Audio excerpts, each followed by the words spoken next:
इस कार्यक्रम के पुण्यार्चक हैं समाधिस्थ दशम प्रतिमाधारी स्वर्गीय श्री ज्ञानचंद जी जैन सतना, श्रीमती राजकुमारी जैन सतना, श्रीमती माया प्रेमचंद्र प्रेमी कटनी एवं समस्त प्रेमी परिवार कटनी सतना।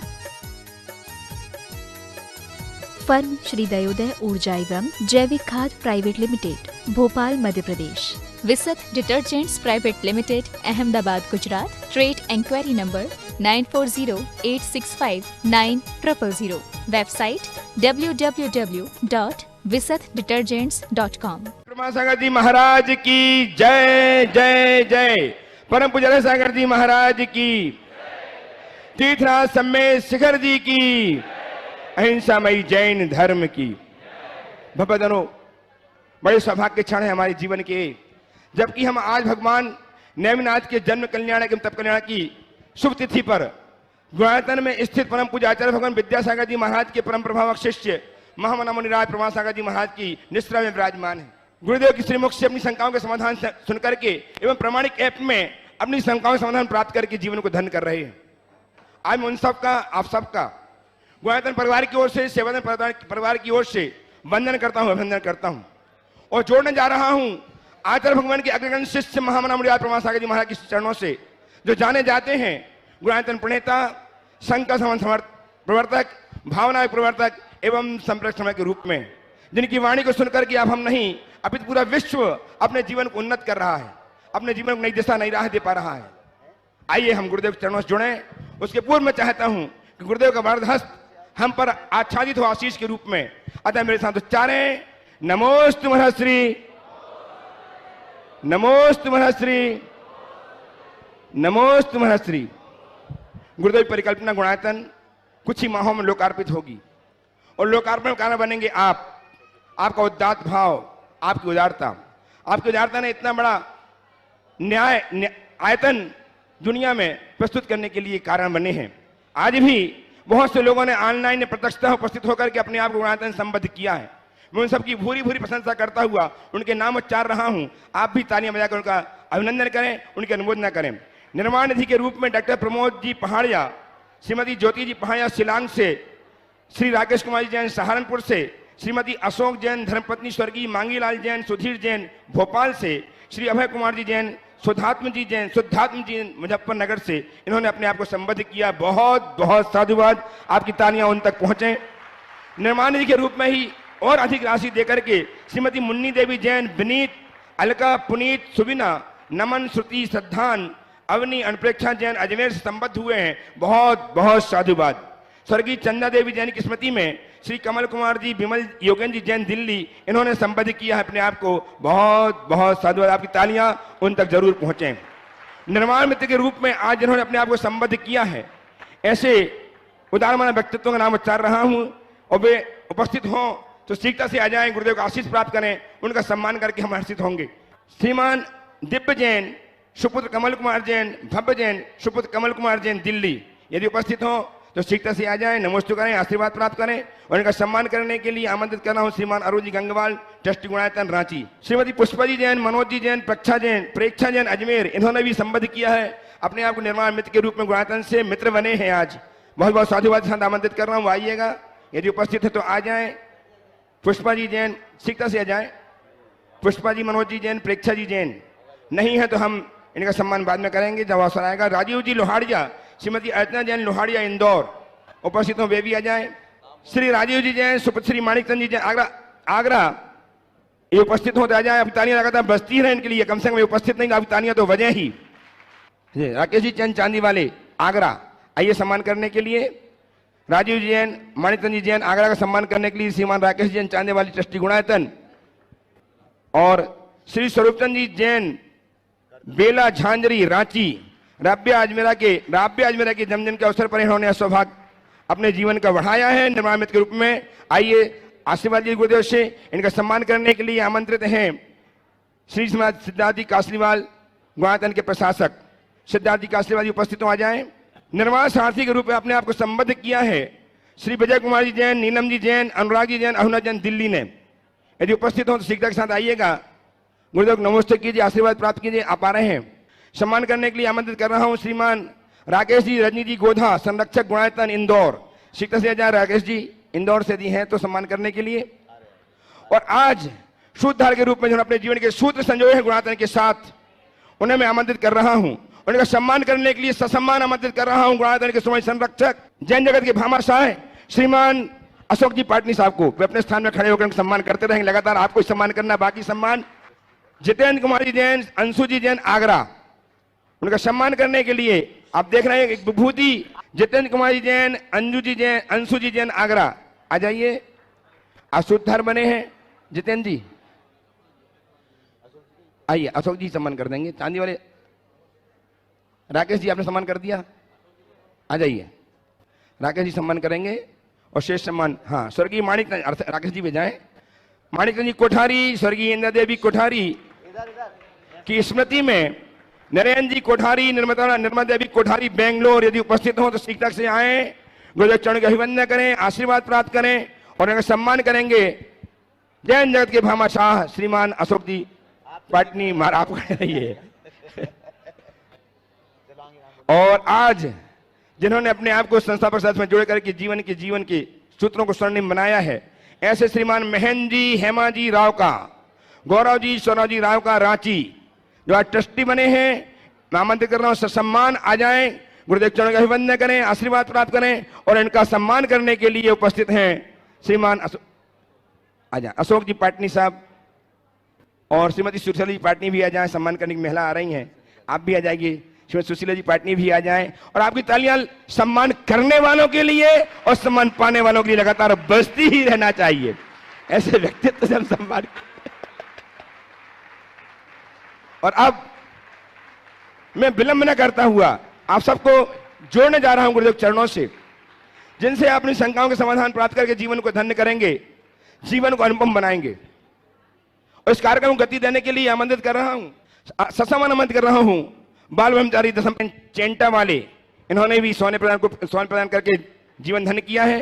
श्रीमती किरण जी जैन लक्ष्मी नगर दिल्ली और अक्षय जी जैन, रेणु जैन गोरमी भिंड, इन्होंने सोने की अंगूठी प्रदान करके जीवन को स्वर्णिम बनाया। बहुत बहुत साधुवाद। साथ ही श्रीमान मनीष जी जैन, श्रीमती रंजीता जी जैन आगरा, श्री राजकुमार जी जैन, अनुज जी जैन आगरा, श्री विपुल कुमार जी जैन, श्रीमती सुनीता जी जैन आगरा, स्वर्गीय कैलाश जी रवि जी जैन की स्मृति में आलोक जैन भवानी मंडी, श्री लालचंद जी जैन, श्रीमती उर्मिला रानी जैन दिल्ली, श्रीमती प्रेमलता जैन, श्रीमती मधु जैन दिल्ली, श्रीमती शारदा देवी जैन धर्मपत्नी स्वर्गीय राजेंद्र कुमार जैन हुगली, इन्होंने भी 21,000 की राशि प्रदान करके और निर्मल जीवन करके अपने जीवन को धन्य किया है। बहुत बहुत साधुवाद। गुणातन परिवार आपका बहुत बहुत अभिनंदन करता है।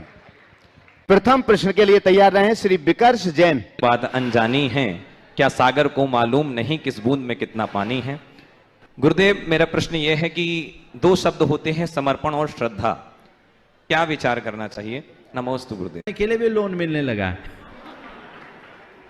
क्या हाल है, इन सब चीजों से बचना चाहिए। महर्षि, हमारा तो प्रोफेशन ही है, तो फिर हमें क्या हमारा तो प्रोफेशन ही है। प्रोफेशन है, पर लोगों को वैसी सलाह देना जिसमें उलझे नहीं।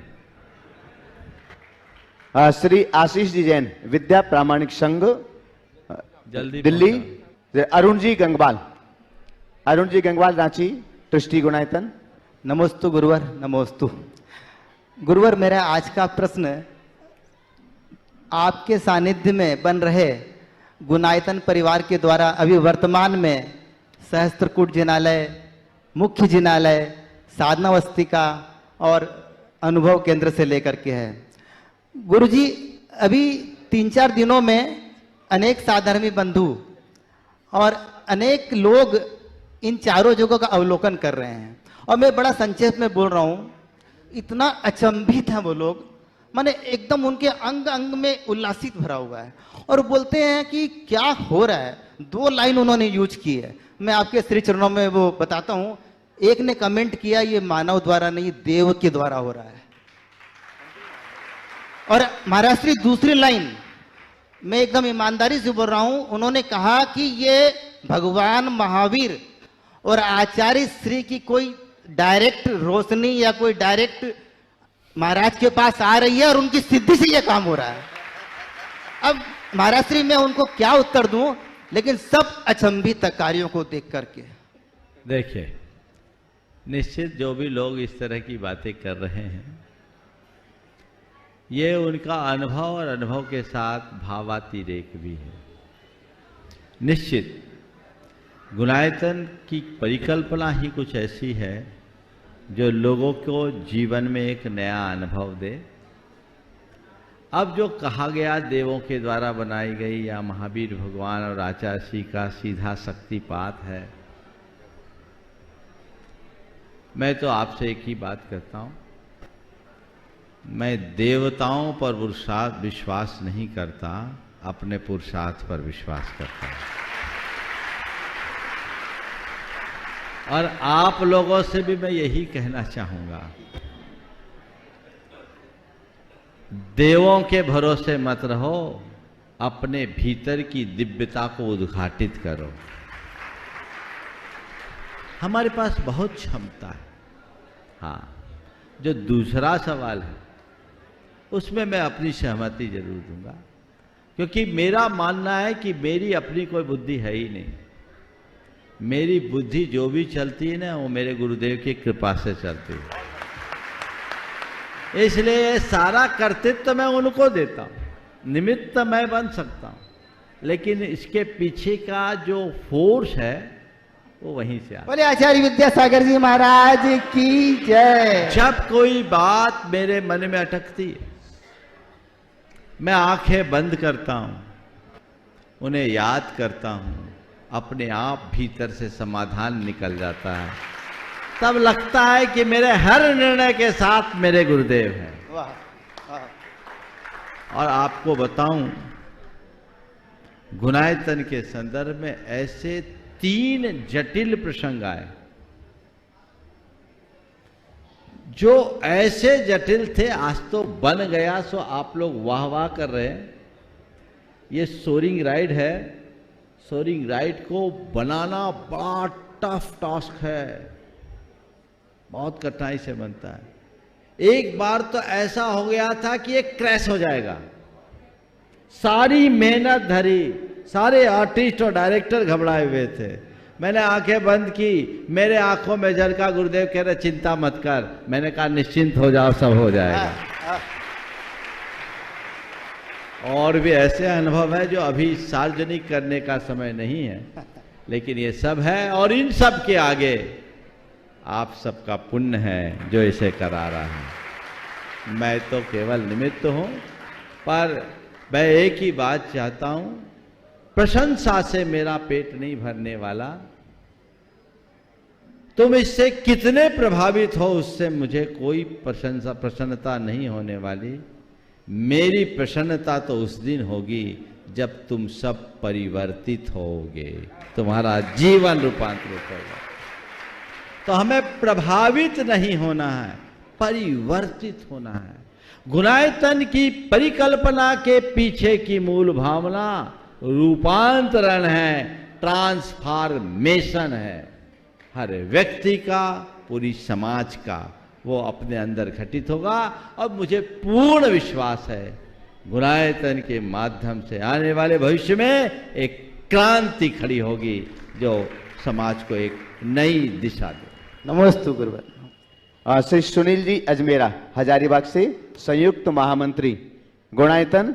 नहीं है सवाल। श्री जिनेन्द्र जी जैन, कमलेश जी जैन कानपुर, जिन्होंने गुणायतन के लिए स्वर्ण दान में अपना मंगल सूत्र दिया है। अगर यहाँ पर हो तो अपने स्थान पर खड़े होकर के मंगल आशीष ग्रहण कर लेंगे। मैं आमंत्रित कर रहा हूँ श्रीमती सुशीला जी पाटनी, अशोक जी पाटनी साहब के लिए आपकी जोरदार कतल ध्वनि के बीच मैं उन्हें आमंत्रित कर रहा हूँ अपने प्रश्न और भावनाओं के साथ में। पधारें। इसके बाद तैयार रहेंगे शरद जैन, महालक्ष्मी चैनल दिल्ली। नमस्ते महाराज श्री। महाराज श्री, अपने समय शिखर की टोकों से अरबों खरबों मुनि मोक्ष गए हैं। तो इसमें मुझे कोई संदेह नहीं, कोई शंका नहीं है कि गए हैं, निश्चित रूप से गए हैं। लेकिन उनकी अवगाहना इतनी 500 धनुष की अवगाहना थी और इतने असंख्यात मुनि उसी टोंक से मोक्ष गए। ये किसने तो कहा और क्या ये संभव है? बहुत सुंदर। देखिए अशोक जी, आपकी शंका बिल्कुल स्वाभाविक है। और अगर हम अजितनाथ भगवान के अवगाहना को देखें 450 हाथ तो 450 धनुष तो होता है आपके जाकर के 4 हाथ का एक धनुष। तो 450 धनुष का मतलब है 1800 हाथ, और 1800 हाथ यानी 2700 फुट। आज हमारा ये पर्वत पारसनाथ तो सी लेवल से, समुद्र तल से 4480 फीट ऊंचा है। तो इसका मतलब आज ही यदि वर्तमान रूप को हम माने तो अजितनाथ भगवान का तो सिर पहाड़ पर टिकता था यहाँ से, उनके लिए तो बहुत छोटी सी टेकरी होगी। लेकिन नहीं, ऐसी बात नहीं है। ये जो बातें लिखी है बिल्कुल सही लिखी है, और इसलिए सही है कि जो ये पर्वत है, पर्वत का स्थान यही है, स्वरूप नहीं। हमारे शास्त्रों के अनुसार ये पर्वत 12 योजन विस्तृत था। 12 योजन यानी 48 कोस, 48 कोस यानी 96 माइल, और 96 माइल मतलब लगभग 150 किलोमीटर का इसका इलाका था। अभी आ रहा हूं आपकी बात में। वैज्ञानिकों के अनुसार ये पर्वत अवशिष्ट पहाड़ के अंतर्गत आता है। अवशिष्ट पहाड़ को पुराना मोड़दार पहाड़ कहा जाता है। हिमालय नया मोड़दार पर्वत। तो कभी ये बहुत विशाल पर्वत रहा होगा असंख्य वर्ष पहले भगवान आदिनाथ के काल में। इसकी ऊंचाई भी बहुत रही होगी। धीरे धीरे धीरे इस पर्वत का क्षरण हो रहा है, आगे भी होगा। तो उस समय जब पर्वत बड़ा था तो बड़े बड़े अवगाहना वाले लोग भी आते होंगे, महाराज भी आते होंगे, भगवान भी आए, उनको मोक्ष हुआ। अरबों खरबों नहीं, असंख्यों का, यहाँ से अनंतों का निर्वाण हुआ। लेकिन जो इस अरबों खरबों हम लोग सुनते हैं, पढ़ते हैं, वो एक दिन में नहीं। भगवान ऋषभदेव से लेकर महावीर भगवान तक के शासन काल में एक कोड़ा कोड़ी सागर वर्ष में, वो असंख्य वर्षों का, एक सागर ही असंख्य वर्ष का होता है। तो एक कोड़ा कोड़ी सागर असंख्य वर्षों का, पूरी 24 जिसमें समा जाए, उतने में इतने का मोक्ष जाना कोई बड़ी बात नहीं है। क्रम क्रम से आते हैं। अब ये पर्वत का स्थान नहीं है। तो आप कहोगे महाराज शाश्वत क्यों कहते हैं? नहीं महाराज श्री, ये बात सही है। गए पहाड़ से और अनंत काल हो गया और अनंत मुनि मोक्ष गए, उसमें कोई संदेह नहीं है। पर इसी टोंक से इतने गए, हाँ वो बता रहा हूं। ये किसने बताया? और ये कैसे पहाड़ से पूरे समय से पहाड़ से जा सकते हैं? उस टोंक से कितने गए ये किसने बताया? ऐसा है, सबसे पहले तो एक बात बताऊं, बहुत अच्छा सवाल आपने किया कि इस टोंक से इतने मुनि गए, ये कहाँ मिलता? हमारे किसी प्राचीन ग्रंथों में इसका उल्लेख नहीं मिलता। सम्मेद शिखर महात्म करके एक ग्रंथ है जो लगभग 16वीं शताब्दी 17वीं शताब्दी का ग्रंथ है, उसमें इसका कुछ उल्लेख मिलता है। और सम्मेद शिखर टोंकों की वंदना का जो उल्लेख मिलता है, उसके आधार पर यह कहा जाता है। टोंकों की संरचना के विषय में भी एक किंवदंती है। किंवदंती यह है कि पारसनाथ भगवान की टोंक तो सही जगह है जहाँ थी, ऊपर, नीचे नहीं। स्वर्णभद्र टोंक ऊपर है, नीचे तो अभी चरण बना दिए गए। हमारे मूल चरण पारसनाथ भगवान के ऊपर हैं, नीचे तो कभी चाय बनती थी 1970 तक। और आप देखिए गुफा के चरण असली चरण नहीं, मैंने दोनों चरणों को देखा और दोनों जगह खूब ध्यान किया, कई रात्रियां बिताई है। ऊपर की ऊर्जा अलग है और नीचे के चरण में नाखून बने हुए हैं। नीचे चरण है, ऊपर चरण चिन्ह है, इस बात का ध्यान रखना। दोनों की प्रशस्ति में भी 100 वर्ष का अंतर। तो ये हमारे मूल चरण पारसनाथ भगवान के ऊपर स्वर्णभद्र टोंक ऊपर है। ये गुफा का एक स्थान था जो मंदिर के प्लिंथ के स्थान का उपयोग करके गुफानुमा बना दिया गया। और मैंने वहाँ के पुराने दरबारों से पूछा था तो उन्होंने बोला 70 तक यहाँ चाय बनती थी, बाद में टोंक रखी और चरण रखे गए और वो पुराने चरण रखे गए। खैर जो भी हो, और इसलिए आज हम लोग दिगंबर लोग जब भगवान के टोंकों की बात करते हैं तो भगवान 20 तीर्थंकरों के 20 टोंक और गौतम स्वामी का एक मंदिर, इन 21 की ही बात करते हैं। और यही मूल दिगंबर चरण है जो शाश्वत चरण है। तो ये जब बात की गई कैसे टोंकों की रचना की जाए, तो एक किंवदंती आती है कि एक कोई यति जी या भट्टारक जी थे, वे आए पारसनाथ टोंक पर, मंत्र साधन किया और 24 तीर्थंकरों में से 20 तीर्थंकर जिनका निर्वाण हुआ, उनके नाम की पर्चियां मंत्र पढ़ के उड़ा दी, और जिनकी पर्ची जहां गिर गई वहां उनकी टोंक बना दी। अब ये किंवदंती है। अब मुझसे कहोगे महाराज इसका प्रूफ, तो प्रूफ मेरे पास नहीं है, इसका कोई प्रमाण नहीं है, लेकिन मैंने सुना ऐसे किंवदंती है। ठीक है महाराज जी, कुछ तो हुआ कि हाँ, अभी ऐसा हुआ, ऐसा है। और हमको वैसा ही देख के उसी के हिसाब से उन टोंकों की उतनी महिमा जोड़ दी गई। सुशीला जी। हाँ। नमस्कार। नमस्ते महाराज जी। महाराज जी आज हम लोग ने मंदिर देखा था, इतना सुंदर मंदिर लगा। जब अभी आज देखने में इतना अच्छा लगा, जब पंचकल्याण होके भगवान विराजमान होंगे तो उसकी महिमा क्या होगी, मैं क्या बोलूं, आप अपने शब्दों में बोलना। और दूसरा हमने अभी वो थीम भी देखी थी, घूम के सारी चीज़ें अच्छी से देखी। अभी तो कुछ भी नहीं था, लेकिन जब उसको देखेंगे तो कितना अच्छा लगेगा कि दुनिया में सबको कि कोई अद्भुत चीज़ बनी है ही नहीं अभी तक। और पूरा धर्म समोषण कैसा होता है, आज तक हम लोग पुस्तकों किताबों में जिनवाणी में पढ़ते हैं, वो साक्षात देखे तो ऐसे लगता है हम समोषण में बैठे हैं। हम क्या पता कभी समोषण में बैठ के आए कि नहीं आए कभी, लेकिन साक्षात यहाँ बैठ के अपन सब जने समोषण में जरूर से बैठेंगे। आप इसके बारे में सबको बताइए कि समोषण में बैठ के कितना अच्छा लगेगा। देखिए, कल इस विषय में काफ़ी विस्तार से चर्चा कर दी गई। निश्चित आपकी भावना है।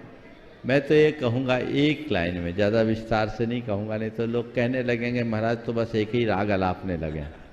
तब गुणायतन कुछ कहेगा नहीं, गुणायतन तो जो कर रहा है वो करके सबको दिखाएगा और दिखाने जा रहा है।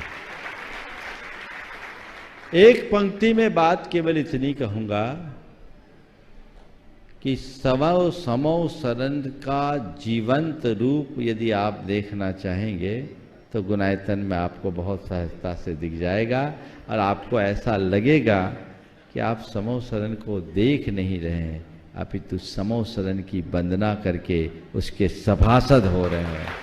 हमें पता नहीं कि चौथे काल में हम कभी समो सरन में गए या नहीं, लेकिन यहाँ आने के बाद तुम्हारे जीवन का चौथा काल जरूर आ जाएगा, इसमें कोई संशय नहीं। हो सकता है तुम्हारे हृदय की विशुद्धि ऐसे बढ़े कि सम्यक दर्शन की भी प्राप्ति हो जाए, और वही हमारा लक्ष्य और ध्येय है जिस पर हमें बहुत ध्यान देने की जरूरत। नमस्ते महाराज। शरद जी जैन महालक्ष्मी चैनल दिल्ली से हमारे बीच हैं, भी अपनी बात रखें। उसके पूर्व हम बंधुओं बतला दें, कल प्रातःकाल आप सभी लगभग पर्वतराज पर वंदना के लिए जाएंगे, लेकिन दोपहर को ठीक 2:30 बजे गुणायतन में पार्श्वनाथ भगवान का निर्वाण लाडू समर्पित किया जाएगा। आप लोग ज्यादा से ज्यादा संख्या में पधारें और निर्वाण लाडू में अपना सौभाग्य अर्जित करें। साथ ही आज से 10 दिन बाद 13, 14 और 15 अगस्त को भावना योग शिविर यहां पर आयोजित किया जा रहा है, और आप सभी जानते हैं भावना योग शिविर की प्रसिद्धि।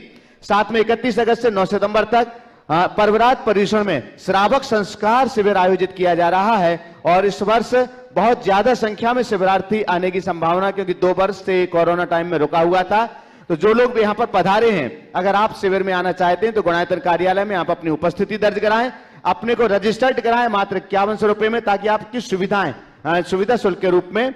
साथ ही अगर आप चाहें तो प्रामाणिक ऐप अथवा www.pramarsagar.net पर जाकर के भी आप अपने आप को रजिस्टर्ड कर सकते हैं। शरद जी जैन महालक्ष्मी चैनल दिल्ली।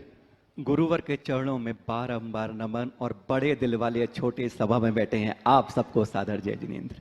सवाल छोटा सा महाराज जी है, पर वो जानते हैं धोती के साथ दुपट्टा भी है महाराज जी। धोती के साथ दुपट्टा मतलब छोटा सवाल है, उसका एक छोटा सवाल और है।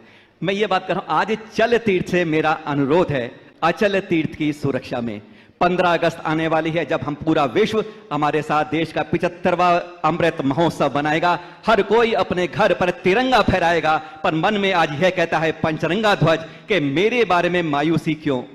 आजादी से पहले गुलाम थे महाराज जी, आजादी से पहले हम गुलाम थे, 1947 से पहले हमारे पर बहुत आक्रमणियों ने हमले किए, हमारे मंदिर लूटे, तीर्थ लूटे, बदला, सब कुछ किया। मुगल शासक रहे, यमन रहे, शैव रहे, या जो भी विरोधी धर्मी के रहा, अधर्मी रहा, सबने लूटा तोड़ा। पर आज 75 साल भी हमारे तीर्थ लूटे जा रहे हैं, बदले जा रहे हैं, तोड़े जा रहे हैं। महाराज जी ऐसा क्यों है और क्या है इसकी सुरक्षा का उपाय? देखिए, पहली बात तो मैं कहूंगा, ये सत्य है कि हमारी संस्कृति पर समय समय पर खूब क्रूर आघात हुआ। लोगों ने हमारे मंदिर तोड़े, मूर्ति तोड़ी, लेकिन इसके बावजूद एक सबसे सकारात्मक पहलू है, वह यह है कि हमारी श्रद्धा नहीं तोड़ पाए, हमारी निष्ठा नहीं तोड़ पाए, और हमारा विश्वास और भरोसा है कि वो कभी तोड़ भी नहीं सकेंगे। हमें वो न टूटने दें। जहां तक सवाल आगे आने का है, आने वाला समय का है, हम इतिहास की गलतियों से सीख लें तो हमारा भविष्य सुरक्षित हो जाएगा। अब पूरे की पूरी जैन समाज को आज के समय में सबसे ज्यादा ध्यान देने की अगर कोई जरूरत है तो वह है जैनत्व की सुरक्षा पर ध्यान देने की। यदि जैनत्व की सुरक्षा पर ध्यान देंगे तो सुनिश्चित मान करके चलिए जैन धर्म सुरक्षित रहेगा। हम मंदिर बना रहे हैं, मूर्तियां प्रतिष्ठित कर रहे हैं, साथ साथ जैनों को भी तैयार करने की जरूरत है ताकि कहीं भी कुछ हो तो ये हमारा काम हो सके। इसे महाराज जी छोटा सा सवाल बस जोड़े, शिखर जी पर है। शिखर जी शाश्वत निधन तीर्थ है। अभी दिल्ली में एक आवाज उठ रही है, 1984 में इसे वाइल्ड लाइफ सेंचुरी घोषित कर दिया, 2019 में और बड़ा कर दिया, इसे पर्यटन स्थल बनाया जा रहा है और छोटे कुटीर उद्योग रहे। क्या हमारा तीर्थ इस तरह बदलता रहेगा? क्या होगा इसका महाराज? देखिए, शिखर जी के संदर्भ में जो भी बातें हैं, शासन प्रशासन से हमें संपर्क करके इनको ध्यान में लेना चाहिए और इसे परिवर्तित करने की सार्थक पहल करनी चाहिए ताकि हम इसके अच्छे परिणाम ला सके। हम लोगों ने देखा है कि लोगों के चूंकि भाव सम्मिलित शिखर से जुड़े, बहुत जल्दी चित्त आंदोलित हो जाता है। लोग धरना प्रदर्शन आदि भी करते हैं, स्वाभाविक है, क्योंकि सम्मिलित शिखर जी हमारा प्राण है और प्राणों पर अगर आघात होगा तो बेचैनी होगी। लेकिन मेरा सभी से ये कहना है, हम किसी भी चीज़ के लिए इस तरह से प्रदर्शन करके कुछ भी हासिल नहीं होंगे। अगर हम जानना चाहें तो किसान आंदोलन हम सबके सामने है, उनके प्रदर्शन का कुछ नहीं हुआ और तुम जैनी उतना बड़ा प्रदर्शन तो कर भी नहीं पाओगे, मुझे पता है। इसलिए शक्ति की बात नहीं, युक्ति की बात है। संबंधित लोगों से संपर्क करके यदि आज भी जैन समाज के शीर्ष स्तर पर बैठे लोग पहल करते हैं तो निश्चित बहुत अच्छा काम हो सकेगा। एक बार प्रामाणिक संघ के लिए श्री विद्या प्रामाणिक संघ दिल्ली के ये सभी साथी यहाँ पर आ रहे हैं। शरद जी जैन जो ट्रस्टी हैं गुणायतन के, नीरज जी जैन ट्रस्टी हैं, और भी बहुत सारे लोग हैं जो गुणायतन परिवार के साथी हैं। एक बार भैया जिनका खाया उनका तो बजाओ, है ना, जोर से।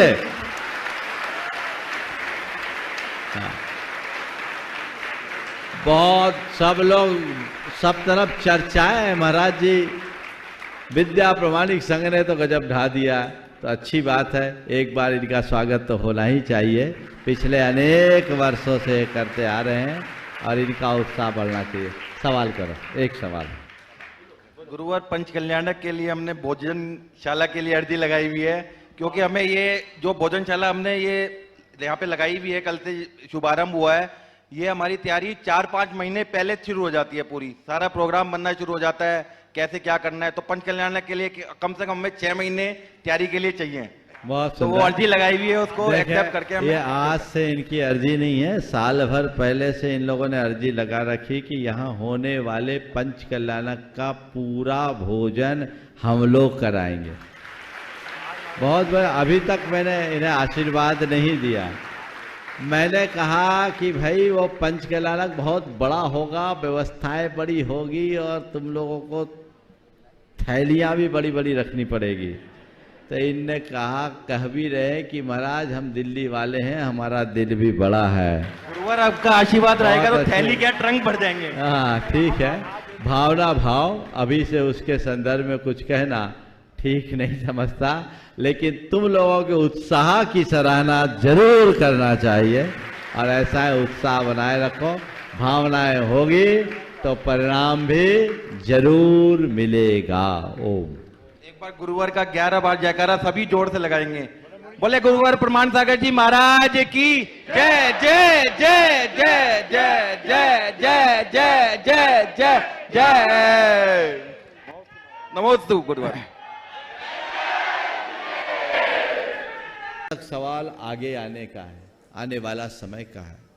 हम इतिहास की गलतियों से सीख ले तो हमारा भविष्य सुरक्षित हो जाएगा। अब पूरे की पूरी जैन समाज को आज के समय में सबसे ज्यादा ध्यान देने की अगर कोई जरूरत है तो वह है जैनत्व की सुरक्षा पर ध्यान देने की। यदि जैनत्व की सुरक्षा पर ध्यान देंगे तो सुनिश्चित मान करके चलिए जैन धर्म सुरक्षित रहेगा। हम मंदिर बना रहे हैं, मूर्तियां प्रतिष्ठित कर रहे हैं, साथ साथ जैनों को भी तैयार करने की जरूरत है ताकि कहीं भी कुछ हो तो ये हमारा काम हो सके। इसे महाराज जी छोटा सा सवाल बस जोड़े शिखर जी पर है। शिखर जी शाश्वत निधन तीर्थ है। अभी दिल्ली में एक आवाज उठ रही है, 1984 में इसे वाइल्ड लाइफ सेंचुरी घोषित कर दिया, 2019 में और बड़ा कर दिया, इसे पर्यटन स्थल बनाया जा रहा है और छोटे कुटीर उद्योग हैं। क्या हमारा तीर्थ इस तरह बदलता रहेगा? क्या होगा इसका महाराज? देखिए शिखर जी के संदर्भ में जो भी बातें हैं, शासन प्रशासन से हमें संपर्क करके इनको ध्यान में लेना चाहिए और इसे परिवर्तित करने की सार्थक पहल करनी चाहिए। सार्थक पहल करनी चाहिए ताकि हम इसके अच्छे परिणाम ला सके। हम लोगों ने देखा है कि लोगों के चूंकि भाव सम्मिलित शिखर से जुड़े, बहुत जल्दी चित्त आंदोलित हो जाता है। लोग धरना प्रदर्शन आदि भी करते हैं, स्वाभाविक है, क्योंकि सम्मिलित शिखर जी हमारा प्राण है और प्राणों पर अगर आघात होगा तो बेचैनी होगी। लेकिन मेरा सभी से ये कहना है, हम किसी भी चीज़ के लिए इस तरह से प्रदर्शन करके कुछ भी हासिल नहीं होंगे। अगर हम जानना चाहें तो किसान आंदोलन हम सबके सामने है, उनके प्रदर्शन का कुछ नहीं हुआ और तुम जैनी उतना बड़ा प्रदर्शन तो कर भी नहीं पाओगे, मुझे पता है। इसलिए शक्ति की बात नहीं, युक्ति की बात है। संबंधित लोगों से संपर्क करके यदि आज भी जैन समाज के शीर्ष स्तर पर बैठे लोग पहल करते हैं तो निश्चित बहुत अच्छा काम हो सकेगा। एक बार प्रामाणिक संघ के लिए श्री विद्या प्रामाणिक संघ दिल्ली के ये सभी साथी यहाँ पर आ रहे हैं। शरद जी जैन जो ट्रस्टी हैं गुणायतन के, नीरज जी जैन ट्रस्टी हैं, और भी बहुत सारे लोग हैं जो गुणायतन परिवार के साथी हैं। एक बार भैया जिनका खाया उनका तो बजाओ, है ना, जोर से।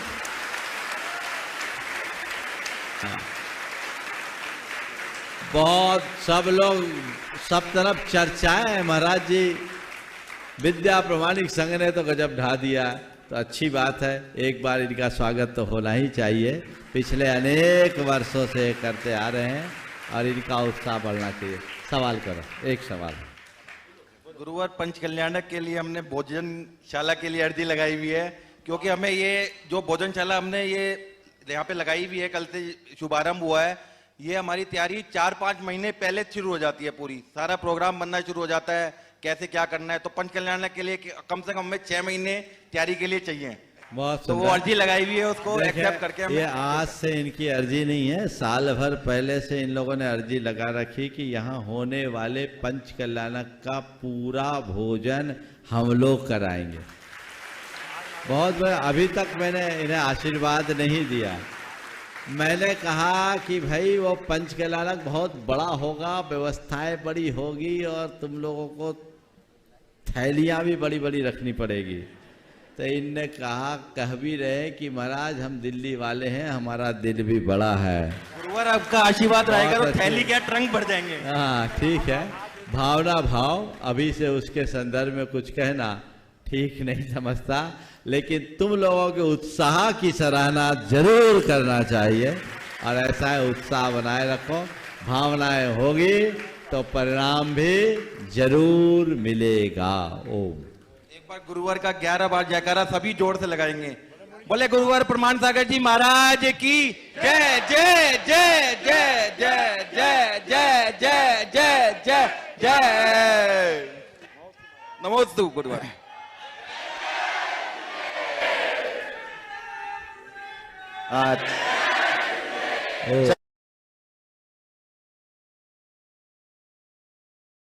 आपके बाद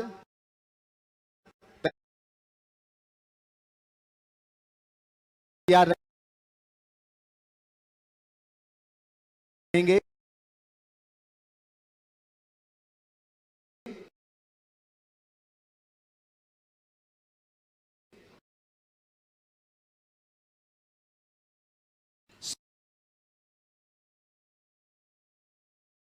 ये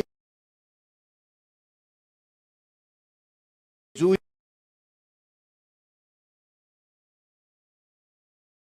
नमोस्तु नमोस्तु। महाराज जी कहते हैं अन्य क्षेत्रे कृतं पापम धर्म क्षेत्रे विनश्यति, धर्म क्षेत्रे कृतं पापम वज्रलेपो भविष्यति। विडंबना यह है कि आजकल धर्म क्षेत्र नहीं पिकनिक स्पॉट जैसे बन गए हैं और वहां जाकर ही ज्यादा पाप की प्रवृत्ति देखने में आ रही है। इससे बचने के लिए क्या उपाय करना चाहिए महाराज जी? देखिए, बहुत अच्छा सवाल आपने किया है। लोगों में जागरूकता होनी चाहिए, खासकर समेत शिखर जी जैसे पवित्र धर्म क्षेत्र में आकर अनजाने में आपसे अगर पाप होता है तो ये आपके लिए महान दोषप्रद है। सबको सावधान रहना चाहिए, क्योंकि लोगों की मानसिकता सैलानी है, सैर सपाटे के आदी और अभ्यासी। तो सैर सपाटे के आदि अभ्यासी होने के कारण, सैलानी मानसिकता से भरे रहने के कारण लोग यहाँ आकर के भी वही कर लेते हैं। सभी को अपनी मानसिकता बदलना चाहिए। हम समेत शिखर जी आए हैं, घूमने के लिए नहीं आए हैं, तीर्थ की वंदना के लिए आए हैं। और तीर्थ की वंदना के लिए नहीं, शाश्वत तीर्थ की वंदना के लिए आए हैं। ये भाव अपने अंदर। और हम शाश्वत तीर्थ की वंदना, ऐसे तीर्थ की वंदना जिस तीर्थ की एक वंदना मात्र से एक बार बंदे जो कोई, ताहे नरक पशु गति नहीं होई की बात है। तो जो भाव सहित वंदना करता है वो नरक पशु गति से बचता है, और जो भाव रहित वंदना करेगा उसकी निश्चित दुर्गति होई, ये सोचना चाहिए। तो अपने अंदर ऐसी पवित्रता हो, इस तीर्थ की पावनता को अक्षुण्ण बनाए रखने का संकल्प होना चाहिए। यहाँ के पर्यावरण को ठीक करना चाहिए। यहाँ आए तो कम से कम शुद्ध जैन बन के रहे।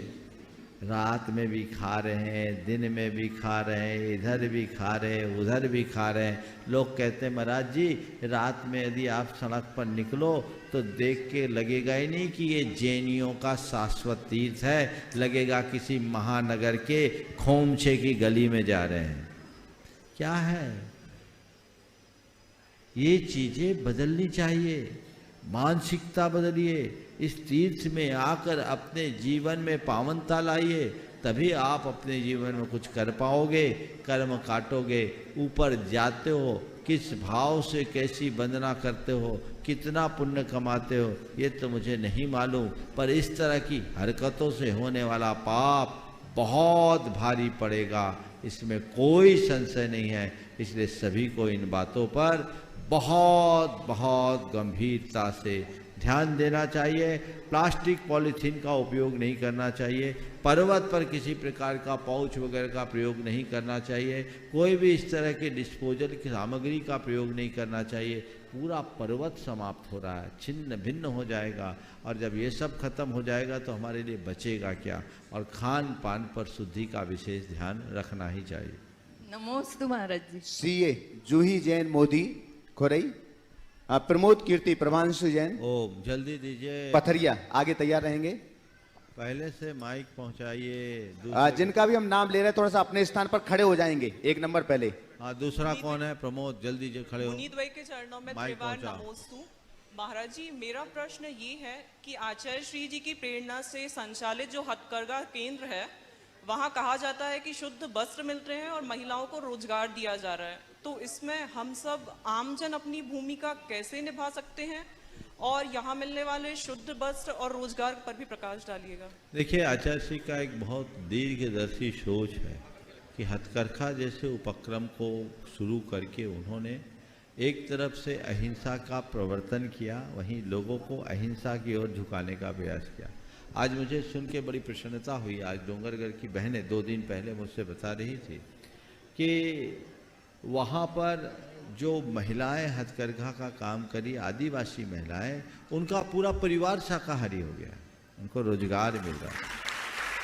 तो सभी अहिंसा प्रेमियों को ये संकल्प लेना चाहिए कि अब हम वस्त्र पहनेंगे तो मशीनों से तैयार वस्त्रों की जगह हथकरघा के वस्त्रों का प्रयोग करेंगे। आप उसका जितना उपयोग करेंगे उसकी उतनी मांग बढ़ेगी, और जितनी मांग बढ़ेगी उतने लोगों को रोजगार मिलेगा। ये आपका अप्रत्यक्ष सहयोग है। ऐसा प्रयास और पुरुषार्थ करना चाहिए। और देश भर के सभी मंदिरों में छन्ने का प्रयोग, भगवान के अंगोछे का प्रयोग तो हथकरघा का ही होना चाहिए, क्योंकि मटन टेलो लगने से वो तो चर्बी युक्त वस्त्र होता है, वो कतई भगवान के प्रक्षाल के योग्य नहीं होता। और अन्य लोगों को भी चाहिए। आजकल तो एक से एक चीज़ें उपलब्ध हो रही है, तो क्यों न हम इस पर ध्यान दें और हथकरघा के वस्त्रों को हम ज़्यादा प्रमुखता दें, जिससे लोगों को लाभ मिले। आप लोग यहाँ देख रहे हैं, मुझे जानकारी है यहाँ चल चरखा का स्टॉल भी लगा। आप देखिए किस तरीके से काम हो रहा है। तो ये समाज के लोगों को ध्यान देने की ज़रूरत है। और ये केवल जैन समाज के स्तर से नहीं, जन समाज के स्तर पर कार्य हो, सुनिश्चित रूप से इसका सुपरिणाम हम सबको प्राप्त होगा। प्रमोद कीर्ति प्रभांशु जैन पथरिया आगे तैयार रहेंगे। श्री अजय कुमार जैन एडवोकेट दिल्ली। महाराज जी के चरणों में बारंबार नमोस्तु। महाराज जी मेरा प्रश्न है कि कई लोग ऐसे देखे हमने जो जीवन भर पूजा पाठ करते हैं, नित्य दिन पूजा करते हैं, स्वाध्याय करते हैं, मंदिर जाते हैं, परंतु उनका जब अंतिम समय आता है तो ऐसे 2-4 साल भी ऐसा उनका समय आता है कि भी ना मंदिर जा पाते हैं, ना पूजा पाठ, ना स्वाध्याय, कुछ भी नहीं कर पाते। तो महाराज जी उनने जो जीवन में पुण्य किया है या उनने जो पूजा पाठ से जो उनको पुण्य प्राप्त हुआ है उसका क्या होगा महाराज जी, वो कैसा क्या किया जाए? देखिए, ये बहुत दुर्लभ है कि जीवन भर की धर्म आराधना अंत तक बनी रहे। ये महान महान मुनियों के लिए भी दुर्लभ है। लेकिन इसका अर्थ ये कतई नहीं है कि यदि हम नहीं किए, साल भर जो किए वो सब व्यर्थ होगा। ये बात सही है कि अंत मता सो गता, लेकिन जीवन भर का किया हुआ किसी न किसी रूप में फलता है। वो पुण्य किसी न किसी रूप में फलेगा, हताश नहीं होना चाहिए। और फिर ये भी सोचना चाहिए कि जीवन भर धर्म ध्यान करने के बाद जब ये हाल है तो जो नहीं करेगा उसका क्या हाल होगा। इसलिए इन सब बातों को देखकर नियमित ऐसी भावना भानी चाहिए कि हमारा धर्म ध्यान में चित्त लगा रहे।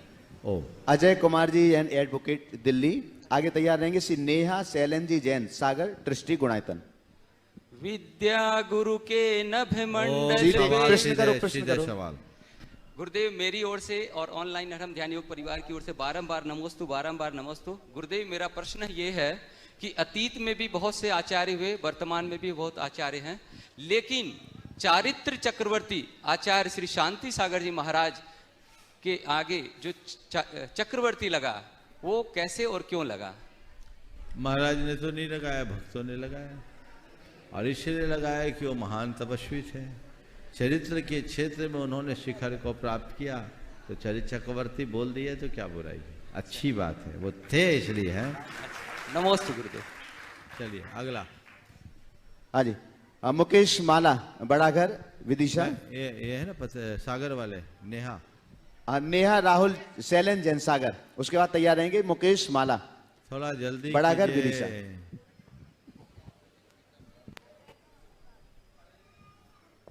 हे गुरुवर, मेरा और मेरे परिवार की ओर से बारंबार नमोस्तु नमोस्तु नमोस्तु। मेरी जिज्ञासा यह है गुरुदेव कि पुण्यानुबंध पुण्य क्या कहलाता है और इसका बंध कैसे किया जाता है? देखिए, पुण्यानुबंधी पुण्य और पापानुबंधी पुण्य 2 तरह का पुण्य होता है। पुण्यानुबंधी पुण्य एक ऐसा पुण्य जिसके उदय में व्यक्ति की बुद्धि निर्मल बनी रहे और वह व्यक्ति नए पुण्य का बंध करे। इसके उलट पापानुबंधी पुण्य है। पापानुबंधी पुण्य का तात्पर्य ऐसे पुण्य से है जो अपने उदय में व्यक्ति की बुद्धि को भ्रष्ट करके पापों में लगा दे और दुर्गति का पात्र बना दे। तो पुण्यानुबंध पुण्य, जिसको सातिशय पुण्य भी कहा जाता है, मोक्ष मार्ग में सहायक है। जो व्यक्ति आपको देखने में लग रहा है कि पुण्य के अनुकूल संयोगों के बाद धर्म ध्यान में लगे हुए हैं, अच्छे कार्यों में लगे हुए हैं, अपने समय, शक्ति और संसाधनों का सही उपयोग कर रहे हैं, जैसे अशोक जी जैसे लोग हैं, तो आप समझ लो ये इनका पुण्यानुरी में, पापों में, भोगों में, विषयों में अपना द्रव्य लगा रहे हैं और उसमें गौरवान्वित हो रहे हैं, समझना ये इनका पापानुबंधी पुण्य है। पुण्यानुबंधी पुण्य व्यक्ति को परंपरा से मुक्ति दिलाता है और पापानुबंधी पुण्य व्यक्ति का पतन कराकर दुर्गति का पात्र बनाता है। पुण्यानुबंधी पुण्य और पापानुबंधी पुण्य कैसे बनता है? सम्यक दृष्टि का बंध पुण्य पुण्यानुबंधी पुण्य होता है और मिथ्या दृष्टि का पुण्य पापानुबंधी पुण्य होता है। इसे दूसरे शब्दों में कहूँ तो ऐसा कहा जा सकता है कि जो शुद्ध भाव से धर्म करता है सम्यक्त के साथ, उससे बंधने वाला पुण्य पुण्यानुबंधी पुण्य होता है, और जो मन में क्षुद्र स्वार्थ रखकर धर्म ध्यान करता है उसका पुण्य पापानुबंधी पुण्य होता है, जो उसका पतन कराता है। श्रीमती माला मुकेश जैन, बड़ागर विदिशा। आगे तैयार रहेंगे रितेश अल्पा जैन, उदयपुर, ट्रस्टी गुणायतन। द्वय महाराज जी के चरणों में अनंतो बार नमोस्तु नमोस्तु नमोस्तु। महाराज जी, मेरी जिज्ञासा है, जो अपने अचेतन धन का दान करते हैं और जिन्होंने अपने चेतन धन का दान कर दिया है, तो इन दोनों दानों में सर्वश्रेष्ठ दान कौन सा है, चेतन धन या अचेतन धन? देखो, दान धन का होता है, व्यक्ति का नहीं। समझ गए? तुम दान कैसे करो? व्यक्ति का दान नहीं होता जो कहें कि हम चेतन धन का दान करें। दान तो धन का होता है, जड़ धन का। सत्याति सर्गो दानम, न कि व्यक्ति असर्गो या पुत्राति सर्गो दानम। मुझे लग रहा है कि शायद ये सवाल इसीलिए कर रही हो कि अपना बेटा संघ में समर्पित किया। इनका बेटा क्षुल्लक जी है अभी समय सागर जी महाराज। ये दान नहीं है, इसमें तुमने क्या किया? तुम्हारे बेटे का त्याग है जो तुम्हें यहाँ तक पहुँचा दिया। समझ गए? ये तो उसका समर्पण है। इसलिए अगर कोई चेतन आत्मा मोक्ष मार्ग में निकल गया तो उसका मोह कभी मत करना, अपितु उसके मोक्ष मार्गी होने का गर्व अनुभव करना और अपने आप को गौरवान्वित महसूस करके आगे बढ़ाना। समझ गए? आशीर्वाद। हाँ, रितेश अल्पा जैन, उदयपुर, राजस्थान, ट्रस्टी गुणायतन। आगे तैयार रहेंगे श्री राज पहाड़िया, गुवाहाटी, आसाम, ट्रस्टी गुणायतन। बोलो रितेश। नमोस्तु गुरुवर। गुरुवर, जिंदगी ट्रेन में टीटी, फिर से बोलो। जिंदगी ट्रेन में टिकट चेक करने वाले टीटी जैसी हो गई है। सफर तो रोज करते हैं पर पहुंचते कहीं नहीं है। महाराज जी, जीवन में लक्ष्य निर्धारण का क्या महत्व है और जीवन को सही दिशा और दशा देने में का ज्ञान कैसे हो? कृपया मार्गदर्शन करें। बहुत अच्छा वाक्य कहा। जिंदगी ट्रेन के टीटी जैसे हो गए, जो यात्रा तो रोज करते हैं पर उन पहुंचते कहीं नहीं। आपका सवाल है जीवन के में लक्ष्य निर्धारण का क्या महत्व है और जीवन की दिशा और दशा को कैसे तय किया जाए। देखिए, बिना लक्ष्य के किसी भी व्यक्ति का कल्याण नहीं होता, तो हमें अपना लक्ष्य तो निर्धारित करना ही चाहिए। और लक्ष्य का निर्धारण तभी हो सकता है जब व्यक्ति के सामने उसका ध्येय हो, उद्देश्य हो। आज के समय में ज़्यादातर लोग लक्ष्य विहीन जीवन जीते हैं। उनके जीवन का कोई उद्देश्य या मकसद ही नहीं दिखता। हमें चाहिए कि हम पहले अपने जीवन का ठोस मकसद सुनिश्चित करें और उसके अनुरूप लक्ष्य बनाएं। निरुद्देश्य जीवन के संदर्भ में किसी विचारक ने एक बहुत अच्छी बात लिखी कि उद्देश्य विहीन जीवन कुत्ते की भांति त्रिआयामी है। थोड़ा वाक्य और शब्दों पर ध्यान देना। उद्देश्य विहीन जीवन कुत्ते की भांति त्रिआयामी है। दिन भर भौंकना, इधर से उधर घूमना और अपने बचा हुआ समय साथियों से लड़ झगड़ कर बिताना। दिन रात घूमना, इधर उधर घूमना, दिन रात भौंकना और बचा हुआ समय अपने साथियों से लड़कर बिताना, ये जैसा कुत्ते जैसा जीवन उन्होंने लिखा। वस्तुतः हमें अपने जीवन का ठोस लक्ष्य सुनिश्चित करना चाहिए और अपने जीवन का मूलभूत लक्ष्य केवल एक रखना चाहिए, वह है जीवन का कल्याण। यदि इस लक्ष्य से बंधकर हम आगे बढ़ें तो सुनिश्चित तौर पर अपने जीवन का हम पथ प्रशस्त कर सकें। श्री राज पहाड़िया, गुवाहाटी, आसाम। इसके बाद में तैयार रहेंगे श्री सुरेंद्र कुमार राशि जैन, अलीगढ़। नमोस्तु गुरुदेव, मेरे और मेरे परिवार की तरफ से नमोस्तु, समस्त रंगिया वासियों की तरफ से नमोस्तु।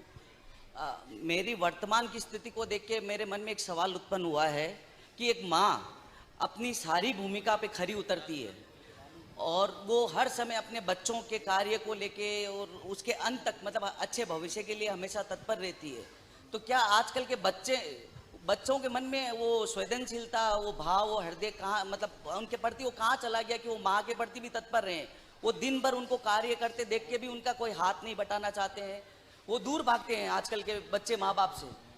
तो कृपया आजकल के युवा के लिए आप एक मार्गदर्शन करिए कि वो अपने माँ बाप का महत्व समझे। बहुत ही ज्वलंत सवाल आपने किया है और ये एक बड़ी गंभीर समस्या है।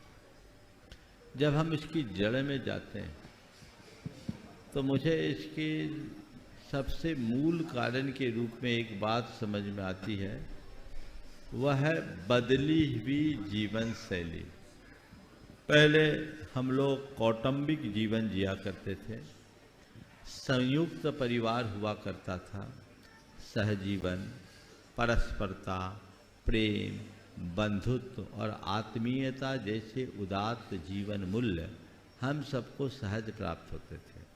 उन दिनों को याद करो, शायद मेरे ख्याल से तुम उस दौर से गुजरे होगे और नहीं तो तुमसे 10 साल पीछे के लोग तो सुनिश्चित होंगे, जब लोग एक कमरे में 10-10 लोग सो लेते थे। 20-20 आदमी का परिवार एक चूल्हे में रोटी खाता था, किसी के साथ अटैच लैट बात नहीं होता था, सब कॉमन रहता था। तो जब लोग एक दूसरे के साथ रहते थे तो आपस में सद्भाव और प्रेम अपने आप बनता था। अब लोग धीरे धीरे इन सब चीज़ों से अलग होते जा रहे हैं और अपने अपने कमरों तक सिमट रहे हैं। बड़ों की बात तो जाने दीजिए, अब 5 साल 6 साल के बच्चे का भी कमरा अलग होने लगा है। तो वो अपनत्व उसे मिलेगा कहाँ? वो आत्म केंद्रित होने लगा है और रहा सहा कसर मोबाइल ने निकाल दी। आजू बाजू में 2 व्यक्ति बैठे हैं लेकिन दोनों को एक दूसरे का आता पता नहीं, सब स्क्रीन पे अपनी उंगलियां चला रहे हैं। तो ये एक बहुत बड़ा नुकसानदेह पहलू है। तो इससे बचने का एक ही उपाय है कि परिवार के लोगों का आपस में संवाद बने। अभी 5-6 दिन पहले मैंने प्रेम के संदर्भ में प्रवचन दिया था, तो 4 बातें कही थी: संवाद, सौहार्द, सहयोग और समादर। ये आज बहुत जरूरी है, इसका घोर अभाव है। तो प्रेम, स्नेह, आत्मीयता और प्रगाढ़ता पनपेगी कैसे? बहुत सुनकर अटपटा लगता है जब खुद को जन्म देने वाली माँ के साथ ही उपेक्षा और तिरस्कारपूर्ण व्यवहार। जब माँ की ममता ही खत्म है, मातृत्व ही समाप्त, तो शेष बातें कहाँ से होगी? इसलिए इन बातों पर हमें बहुत गंभीरता से समझने की जरूरत है। ठीक है, चलिए आखिरी। गुरुवर के श्री चरणों में कंसल परिवार की ओर से त्रिबार नमोस्तु नमोस्तु नमोस्तु। गुरुवर, वर्तमान समय में जैन धर्म जिस प्रकार नित नई ऊंचाइयों को छू रहा है एवं त्याग और तपस्या के कारण पूरे विश्व में एक जैन धर्म की अलग पहचान है, किंतु वर्तमान में जो नई जनरेशन है वो वेस्टर्न कल्चर के अभिभूत होकर के जो नए नए प्रोग्राम होते हैं या जो एक, जैसे हालांकि मुझे कहना नहीं चाहिए, है कि जो विधर्मी से कोई मान लो विवाह कर लेता है हाँ। ताकि वह आहार न देने के योग्य रहता है, न कोई मंदिर में अभिषेक के योग्य रहता है। खास करके ग्रामीण क्षेत्रों में ऐसी समस्याएं ज्यादा हो रही है। संक्षेप में सार करो जल्दी तो से। गुरुवर इसमें जैन धर्म कैसे सुरक्षित रह पाएगा? सबके भीतर जैनत्व के प्रति चेतना जगाएंगे तभी जैन धर्म सुरक्षित रहेगा। इस प्रकार आज के इस सत्र को परम पूज्य गुरुदेव के चरणों में नमन अर्पित करते हुए मैं विराम ले रहा हूँ। बोलिए परम पूज्य आचार्य गुरुवर श्री